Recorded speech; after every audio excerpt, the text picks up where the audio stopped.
What's up everybody, Griffey here. Everything old is new again. Walker Texas Ranger, Scott Stapp, the Wolfman. This got me wondering, are there some classic horror monsters that could use the reboot treatment? Tell them that I am God.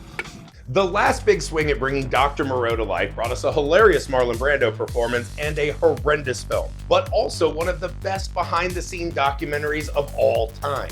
Script rewrites, actors dropping out, its fired director sneaking back onto set dressed as a dog man. Check it out. The best version of this character is from a movie called Island of Lost Souls with the legendary Charles Laughton as the Mad Doctor. But that was almost 100 years ago. We need a version of this movie that's younger than me, for Christ's sake.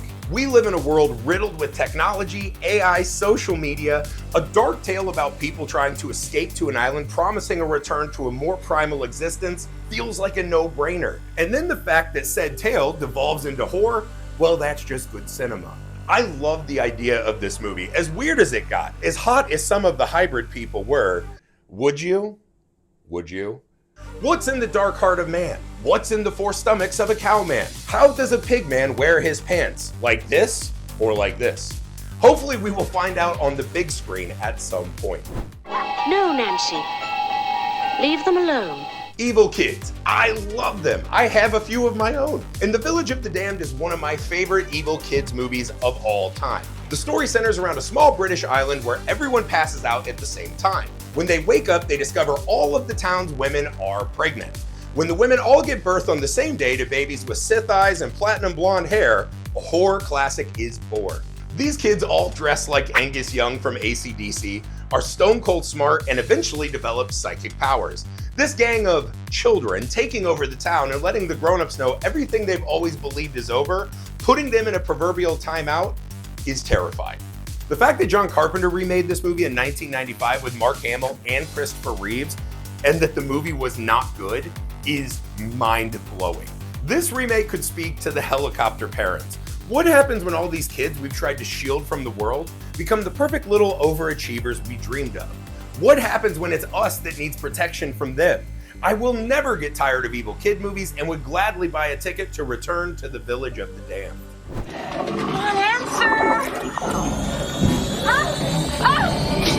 A gelatinous ball slowly rolling over everything in its path doesn't seem super scary, except to my wife. That's the trick of the Blob, which starts as a small ball of goo, eats one living creature, and gets a little bigger. Then another, and another, until eventually you were talking about a kaiju of blubber enveloping everything. Like a Jello Terminator, you can't punch the blob, attack it with its own machete. You just have to run and hope there's enough room left to hide. And it absolutely will not stop, ever, until you are dead. Well, you're using the Arnold accent, but it was Michael Biehn. Oh, that's right. That was my mistake. Sorry, Austria. The original Blob is a classic, but the 1988 remake really upped the tear of this concept, making it a more Stallone, muscly, roided-out Blob. Now, the Blob moves with the speed and cunning of a true predator. The upgrade in visual effects and gags makes it one of the best horror remakes of all time. While the communism symbolism of the Blob may not scare us as much as it used to, I think we all spend a fair amount of time worrying about the loss of individuality in our digital age.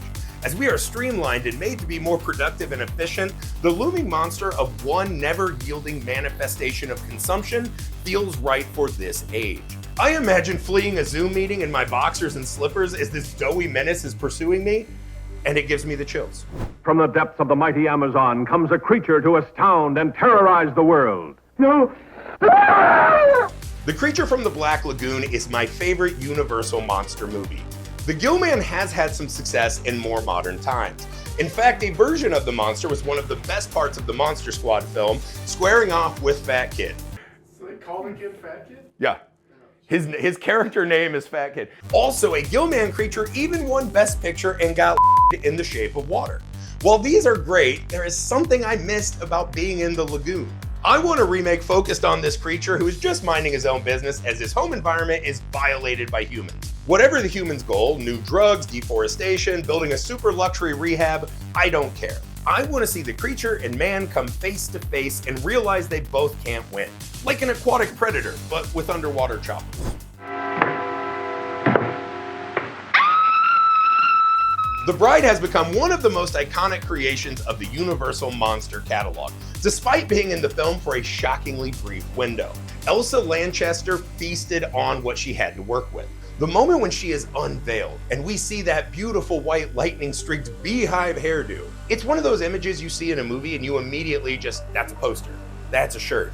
I would watch her in any movie. So many horror movies have done their own version of The Bride of Frankenstein based on this small but powerhouse performance, and no one has ever come close to topping Elsa Lanchester until Bella Baxter and Emma Stone. What I want to be the difference is that when you are brought together from dead bodies and forced back into a life by these guys that just want you to be someone's plaything, that shouldn't turn into a whimsical comical adventure. Let's call it angry things and just murder everyone. I want to see this woman open her eyes, slick back her white streaked hair, and choose violence against a cruel world. The Bride is due for some blood-soaked revenge. There's a movie called The Bride coming out in 2025. Really? Written and directed by Maggie Gyllenhaal. So it does seem to be what you're wanting here. Hell yeah, dude. That's my list of classical horror monsters who could use a new movie. Maybe if we're lucky, we can get Scott Stapp to play one of the monsters. Or all of the monsters. Hell, make it a musical scored by Creed. A boy can dream.